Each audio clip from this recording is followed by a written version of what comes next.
Enfoque. A lusofonia em foco. Bem-vindos a mais um programa Enfoque pela Rádio Transforma e pela Revista em Comunidade. Hoje nós temos o prazer e a honra de receber novamente o Dr. Nelson Nizembaum para falar com a gente sobre esses 200 dias do governo Lula, essa novidade que chegou para nós e o que é que muda, o que é que alterou, né? Quais são as perspectivas para essa nova temporada de Brasil. Temos que maratonar essa série. Seja bem-vindo, doutor Nelson, é sempre um prazer tê-lo conosco. Seja bem-vindo, Muito muito obrigado. prazer em voltar a tê-lo aqui na Rádio Transforma e na Revista em Comunidade. Muito obrigado, muito honrado pelo convite, muito feliz por estar com vocês. Nós também. Eu posso começar com a primeira? Eu quero saber, o senhor como médico, como é que está vendo essas mudanças na saúde? O Mais Médicos, o desvio do dinheiro da saúde, que foi milionário, né? O que tem aí que o senhor já pode apontar para nós nesse governo que Olha, agora, né? eu acho que a principal característica desse governo, e isso se reflete em todas as áreas da administração, e a saúde é uma delas, é a reinstitucionalização do governo, né? Passa a ser um governo que segue os princípios constitucionais, que segue os princípios de regulação, que respeita as instituições e que põe o país no trilho de uma estabilidade política e de uma previsibilidade, e também com critérios de planejamento que atendem os interesses democráticos e não os interesses ideológicos de pequenos grupos.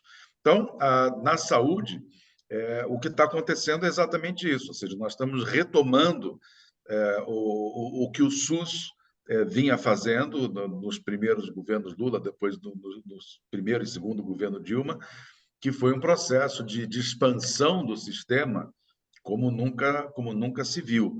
Então, os programas que foram interrompidos pelo governo Bolsonaro estão sendo retomados. Tem muito trabalho a ser feito, tem muita fila de cirurgia. A pandemia desorganizou muito o sistema, porque muitas prioridades foram voltadas à pandemia. Então, nós tivemos uma verdadeira quebradeira no setor de oncologia, principalmente no setor de cirurgias eletivas. Tudo isso está sendo agora retomado, está sendo corrigido. Não deu tempo ainda em 6 meses de tirar esses atrasos, evidentemente, mas na medida em que a situação é reinstitucionalizada, as coisas realmente voltam a funcionar e a população pode voltar a confiar no SUS. Vai ser muito difícil reconstruir o sistema de vacinação no país, porque foram 4 anos de desprestígio, mais agudizados ainda pela questão da pandemia, onde houve toda aquela questão do negacionismo. Nós estamos no patamar de vacinação talvez mais baixo dos últimos 30 ou 40 anos, e tem muito trabalho a ser feito para a gente recuperar. Mas temos uma ministra extremamente competente, extremamente inteligente, que tem cultura política, cultura de saúde pública, que tem uma experiência administrativa muito grande da instituição que ela vem, e nós estamos bastante otimistas em relação a isso. Henrique, passo para você. O desvio de dinheiros da saúde, como é que isso processou e qual o estado da investigação criminal relativamente a isso? Veja, a questão dos desvios da saúde, o estado da investigação está muito pobre. Por quê? Porque o grosso dessas barbaridades foi detectado e foi comprovado na CPI da pandemia. E nós temos um procurador-geral da República que ele só procura as gavetas onde colocar os processos para trancar bem trancado.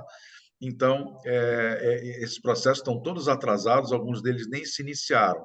Recentemente, uma decisão do Supremo Tribunal Federal mandou desarquivar tudo aquilo que a Procuradoria-Geral da República arquivou em relação à CPI da pandemia. Então, temos alguma esperança de que as apurações finalmente se iniciem na esfera do judiciário brasileiro para apurar, processar e julgar tudo aquilo que aconteceu na pandemia, em termos de desvios, em termos de distorções, enfim, né? E muito dinheiro jogado fora, muito remédio vencido, muita vacina vencida, muitos equipamentos de teste vencido, enfim, foram horrores de todos os tipos possíveis e imagináveis que o Procurador-Geral da República, que ainda está no poder, mandou arquivar. Mas, felizmente, a Ordem do Supremo foi desarquivar e agora acredito que as investigações finalmente se iniciem para o Brasil conhecer a verdade do que aconteceu nesses nefastos 4 anos de bolsonarismo.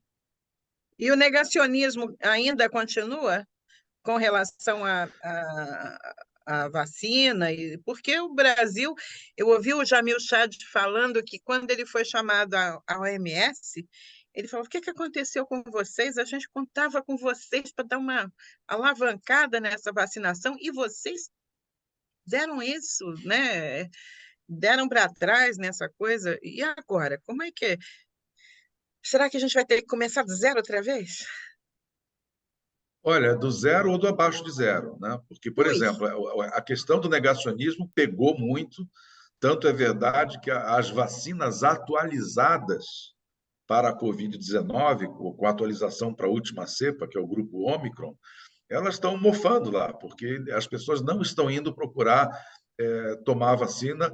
Então, esse pensamento foi um pensamento que se alastrou em todos os setores da população e da sociedade, e gente de todos os grupos étnicos, econômicos, regionais do Brasil estão negligenciando essa vacina, deixando ligada uma bomba relógio de uma possível e provável nova eclosão de casos de Covid-19 aqui no Brasil. E parece que ainda tem uma outra coisa que vai, talvez, desembocar no Brasil, parece que é o sarampo, não é? Que está voltando com tudo. Acho que em Londres... O sarampo é uma eterna ameaça, né? E a taxa de vacinação de sarampo está muito abaixo da meta, e essa é uma outra bomba relógio ligada, que uma hora vai estourar. É só uma questão, não é uma questão de se, é apenas uma questão de quando. No SUS está a ser retomado para colocar a saúde nos carris, não é? Agora gostaríamos de falar também do estado da economia. O estado da economia vai permitir mais investimentos no SUS? Como é que se encontra a economia brasileira? O Bolsonaro e o Paulo Guedes diziam que quando saíssem do poder aquilo seria o descalabro do poder, vinha o diabo para o país. O diabo, felizmente, não veio. Não sei se foi para o Brasil. Olha, a economia brasileira ela tem um porte muito grande e eu acredito assim que nas estruturas mais fundamentais não houve grandes mudanças no governo Bolsonaro. As grandes mudanças na economia, na realidade, se iniciaram com o golpe de 16, né? Talvez até um pouco antes, em 14, logo após a eleição, a segunda eleição da Dilma, quando o Aécio Neves anunciou que aquele governo era para ser destruído e boicotado sob todas as medidas possíveis.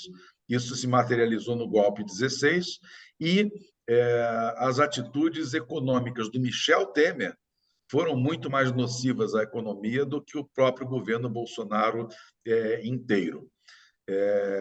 Não houve, na realidade, no governo Bolsonaro, nenhuma mudança muito fundamental na estrutura econômica. Ela foi apenas mal gerida do ponto de vista financeiro, um orçamento mal executado, aliás, tão mal executado que agora a Controladoria Geral da União, ou o Tribunal de Contas da União, não lembro de cabeça, está falando em coisa de 200 bilhões de reais de inconsistências contábeis na gestão Bolsonaro. Então, se existe alguma coisa que realmente é o diabo e realmente horrível para o Brasil, foi a incompetência do governo Bolsonaro, porque eles nem sabiam o que estavam fazendo, porque o governo foi todo ocupado por linhas absolutamente ideológicas de extrema-direita, que são linhas ignorantes, e deixaram todos esses fios desencapados nas finanças do país, né? A gente tem que fazer uma diferenciação muito grande entre o que é finança e o que é economia, né?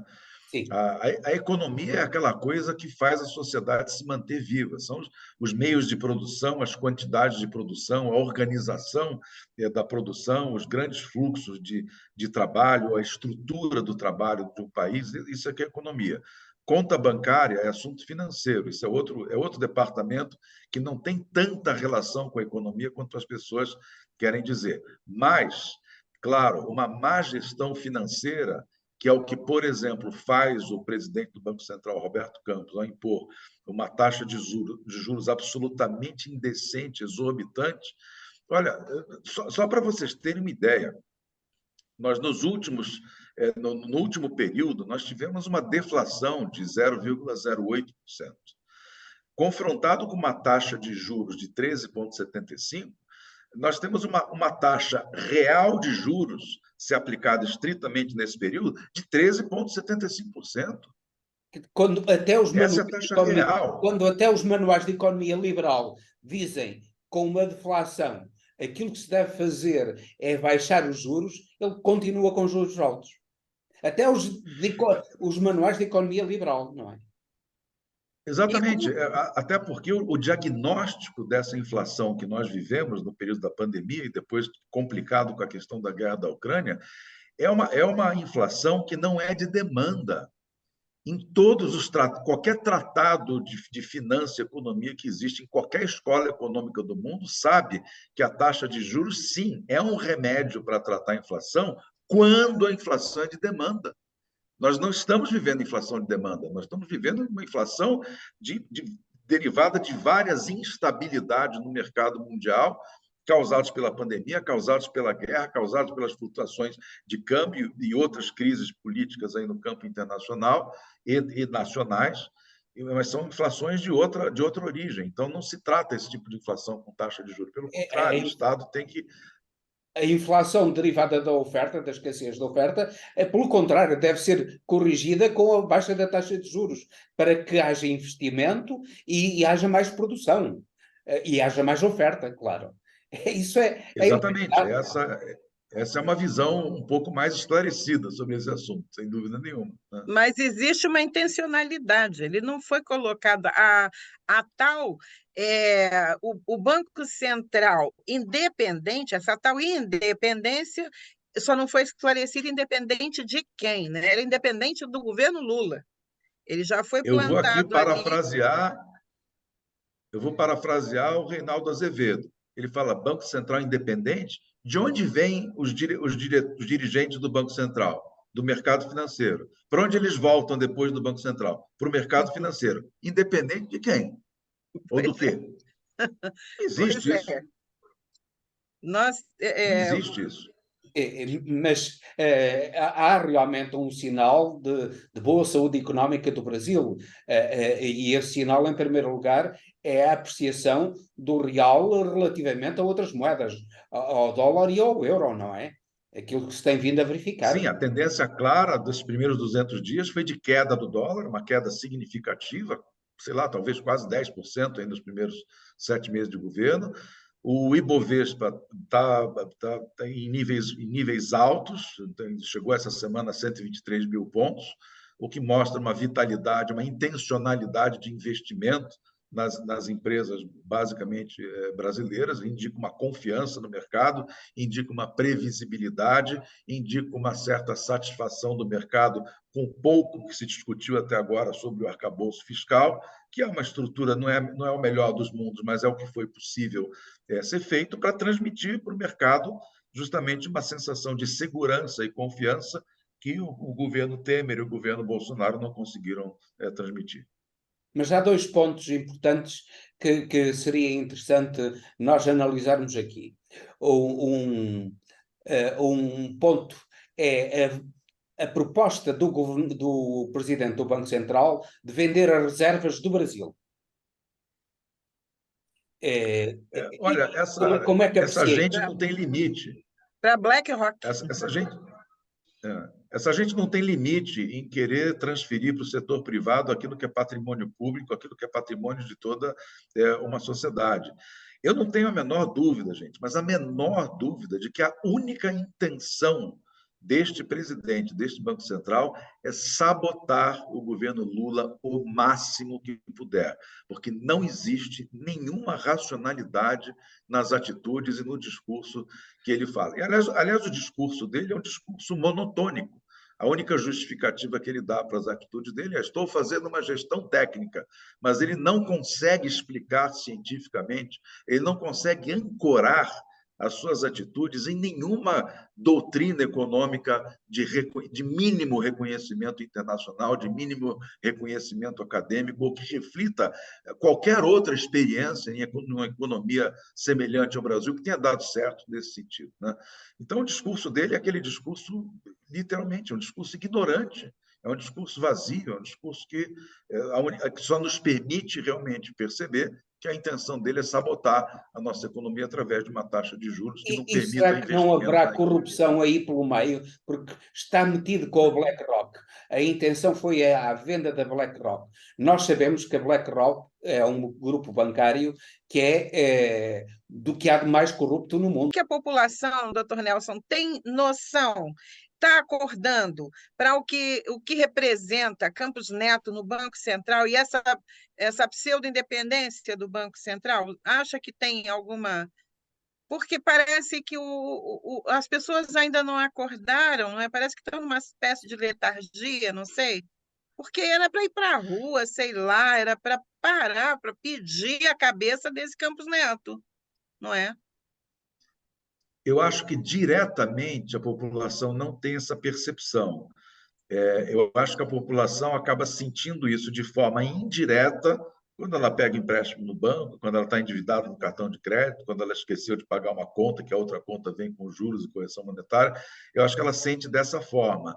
Mas eu realmente não acredito que o grosso da população tenha percepção clara do que é o presidente do Banco Central, de qual é a finalidade do Banco Central, do que é a estabilidade de uma moeda, o que significa realmente a taxa de inflação. Eu acho que nós não atingimos ainda, infelizmente, um patamar educacional que permita à população geral se aperceber, se apropriar desse conhecimento e entender que essa situação exige uma resposta política, como, por exemplo, ir para as ruas e pedir a cabeça do presidente do Banco Central. Sim, Né? Eu acho que não existe essa percepção. Esclarecimento político, porque ao manter as taxas de juros altas, está a entrar no bolso dos cidadãos, na vida cotidiana dos cidadãos.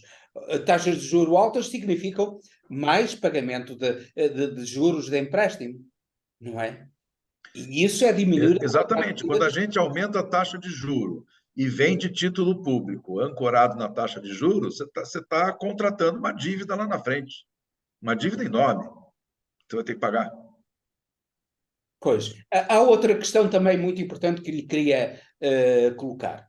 A decisão de lançar impostos sobre os mais ricos. Como é que isso se está a processar? Como é que o governo de Lula decidiu isso? E que impacto vai ter isso, nomeadamente na justiça social e na qualidade de vida da generalidade dos cidadãos brasileiros, nomeadamente os mais pobres e das próprias classes médias?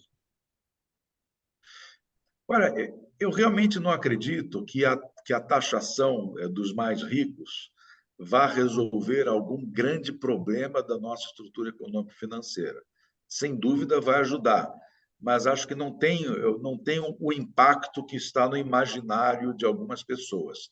Mas eu acho que é uma medida necessária, porque não há economia que sobreviva por muito tempo onde as camadas mais baixas da população são proporcionalmente mais tributadas do que as camadas mais altas. Isso, além de tudo, é uma imoralidade. Isso, além de tudo, é uma indecência. Porque hoje os impostos indiretos oneram aproximadamente 35%, 40% do salário mínimo do trabalhador, né? Ele acaba pagando isso em imposto indireto, na conta de luz, na conta de gás, na conta d'água, na conta do telefone, na conta dos insumos que ele consome para poder viver, da roupa, da alimentação. Então, o peso proporcional disso na cabeça do pobre é 10 vezes maior do que nas costas do rico, que ganha acima de 50 salários mínimos. né? Então, isso é uma indecência, isso é uma perversão, isso é uma coisa que não pode persistir por nenhum motivo, né? Talvez até a maior motivação seja uma questão mesmo de moralidade, porque... Qualidade pública. Em termos económico-financeiros, não produz grandes efeitos, mas em termos de moralidade pública, produz um efeito de justiça social, de correção das injustiças, que é importante que um governo decente tome, não é? Exato. E assim, então, do ponto de vista financeiro, eu acho que não resolve muita coisa. Mas do ponto de vista econômico, sim, porque aquilo que o pobre deixar de pagar imposto vai virar consumo para a emancipação dessa classe. Ele vai poder comprar mais. Então, isso vai. O efeito na economia, veja bem aquela coisa Claro, que eu falo sobre a diferenciação de finança e economia. O economia. impacto financeiro de taxar rico não vai ser tão grande, mas o impacto econômico, na hora que você reduzir o imposto sobre o pobre, isso sim é muito importante para a sociedade. De desarmamento caiu, já tem efeito sobre o número de pessoas atingidas por armas de fogo, porque eu sei que cresceu imensamente, não é? E agora já se percebe uma mudança, a letalidade da polícia ou dos crimes com arma de fogo já diminuiu? Não, não diminuiu. Não diminuiu, até porque as consequências práticas da política de desarmamento do governo Lula, elas vão demorar muito para fazer efeito, porque houve um aumento brutal de contingente de armas em posse da população durante o governo Bolsonaro. Muitas dessas armas certamente já caíram nas malhas da ilegalidade, já nem estão mais com os proprietários originais.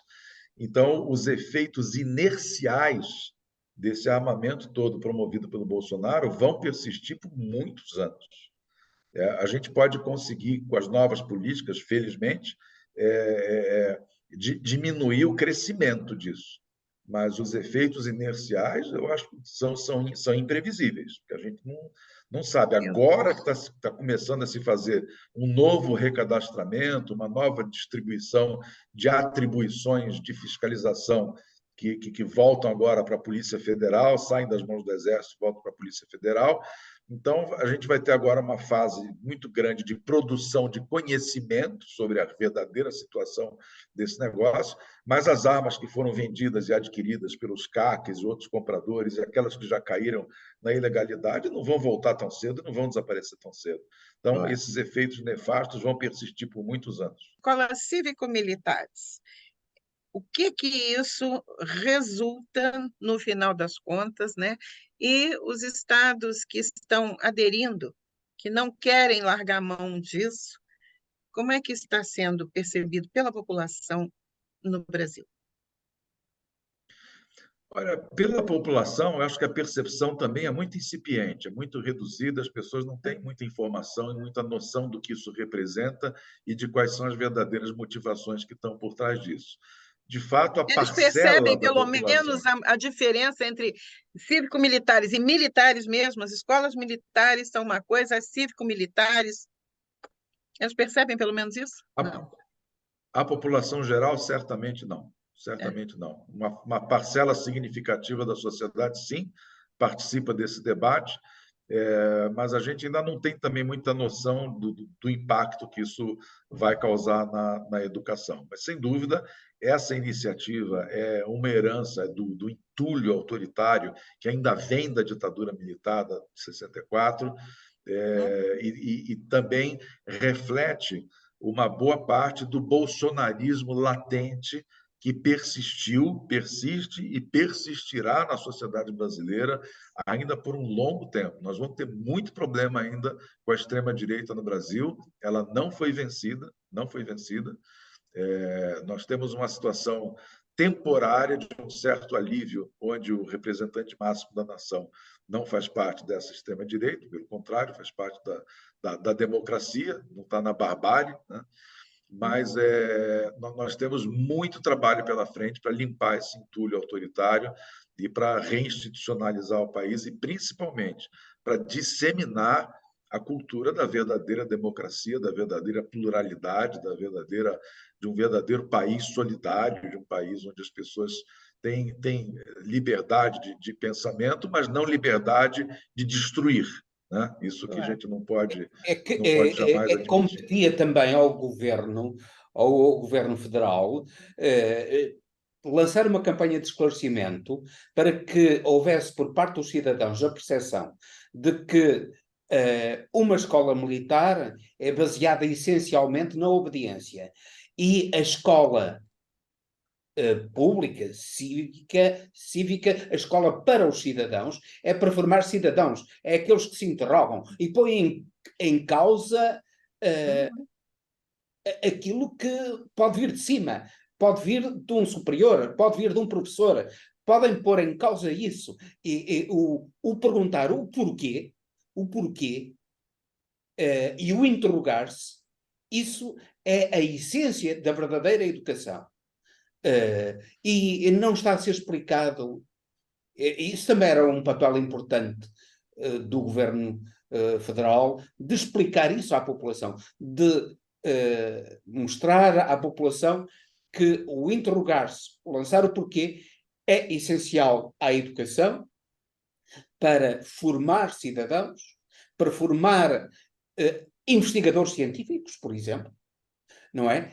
Enquanto que as escolas cívico-militares aquilo que servem é para inculcar a obediência, que é exatamente o contrário daquilo que o Brasil precisa. Não está Exatamente. Eu acho que a cabo campanha pública nenhuma de esclarecimento nesse sentido, nomeadamente nos meios de comunicação. Sim, esse é um enfrentamento verdadeiramente ideológico que eu sinto que o governo Lula, aliás, já posso dizer até aqui, os 3 governos Lula foram muito tímidos nessa questão da comunicação ideológica com a sociedade, né? Mesmo tendo sido um governo pouco agressivo nesse sentido, ele teve uma tentativa de golpe com o mensalão lá atrás, teve um golpe que se materializou no caso da Dilma, teve um outro golpe que se materializou na prisão do Lula para a eleição do Bolsonaro, e a gente fica sempre com esse fantasma do golpe. Eu penso que o governo não tem muita disposição de fazer um enfrentamento mais sério dessa questão, num diálogo mais aberto com a sociedade, porque nós temos aí 30 ou 40 milhões de brasileiros que estão prontos para, no primeiro minuto desse discurso de enfrentamento desse tipo de questão, dizer: isso é comunismo, vamos transformar o Brasil num país comunista. Entendeu? Tem 30, 40 milhões de brasileiros esperando a primeira oportunidade para sair na rua gritando que o governo Lula quer implantar no Brasil algo parecido com a Coreia do Norte, ou sei lá com que outro planeta diferente aí do nosso. Henrique, a gente está chegando no final porque a gente se comprometeu com um tempo menor de entrevista dessa vez. Então, o que acha que a gente vai agora? Vamos para os prognósticos? Vamos para as apostas? Prognósticos. O que é que prevê para o futuro do Brasil? Parece que o Brasil é o país do futuro? Podia ser o país do futuro? Isso vem dar muito longe? Olha, eu acho que e continuará sendo dois... o país do futuro vai materializar-se na realidade. Eu confesso a vocês que nesse momento eu não tenho um otimismo muito arraigado sobre a que distância está esse futuro do Brasil. Eu acho que realmente só os próximos 3 anos nos vão contar essa nova história e nos vão permitir formar alguma ideia um pouco mais sólida sobre o que pode vir a acontecer no futuro. Eu ainda, confesso a vocês, eu ainda temo muito o que pode acontecer com a extrema-direita que nós temos no Brasil ainda hoje, com o bolsonarismo que ainda está vivo, que se não for o Bolsonaro vai ser materializado em outro personagem, em outro símbolo, em outro mito, outra qualquer coisa. Então, eu não consigo. Claro, se nós nos basearmos em 25 de julho de 2023, ou seja, até o que temos até o momento, E se a gente puder acreditar que é esta tendência que se mantém, sim, daria para a gente ser otimista, porque eu acho que realmente o presidente Lula tem feito um governo verdadeiramente heróico no sentido de reconstruir as bases democráticas e institucionais do Brasil. E se o Lula conseguir, ao final de 4 anos, apenas reinstitucionalizar o país, ele já terá feito muito. O resto vem por inércia, o resto vem por consequência. Baseado no que temos agora, eu acho sim que o Brasil tem grandes chances, grandes possibilidades de sair desse governo muito melhor, né, do que estamos nesse momento, com a economia reativada, com as relações internacionais refeitas e com as questões ambientais e climáticas melhor equacionadas, com uma estabilidade política, uma estabilidade jurídica, enfim, com esse tipo de possibilidade. Mas, assim, eu estou olhando a fotografia desses 200 dias. Além disso, eu não consigo pensar mais nada. Uau! Vamos ter que ver como é que vamos nos resolver, né? Porque Temos esperança. Ou melhor, os militares, Henrique, o Brasil, estão sempre à espreita, não é? O Bolsonaro nada mais foi do que um pau-mandado dos militares, porque nem militar ele é, né? mas que Ele este não é governo, nada. mas que este governo Lula saiba construir a esperança. A esperança não se tem só, constrói-se também, não é? Sem dúvida nenhuma. Ele sabe fazer isso, como ninguém. Um grande líder. É isso aí. Então, doutor Nelson, agradecemos ao senhor imensamente por essa conversa tão gostosa e vamos acreditar em dias melhores. O pior, a gente conseguiu, apesar dos pesares, vencer, né? Defenestrar aquela coisa, aquele protozoário, sei lá o que a gente pode chamar, eu não quero ofender os protozoários, mas Nem eu. pois não é? Então, é, vamos acreditar que dias melhores virão. Quem sabe no futuro a gente volta a conversar também ao final de um ano, quem sabe, para a gente ver o que já avançamos, não é? E o que nos resta fazer. Daqui de Portugal, continuamos na resistência e no apoio sempre integral ao país e à esquerda. Aqui no Não é? Porto, com 75% de apoio a este governo de Lula. Estou nesse meio. Muito obrigada mais Bacana. uma vez. Eu que agradeço a honra de poder ter estado com vocês nesses momentos tão agradáveis. Muito obrigada. Até o próximo programa em Enfoque pela Rádio Transforme e pela Revista em Comunidade.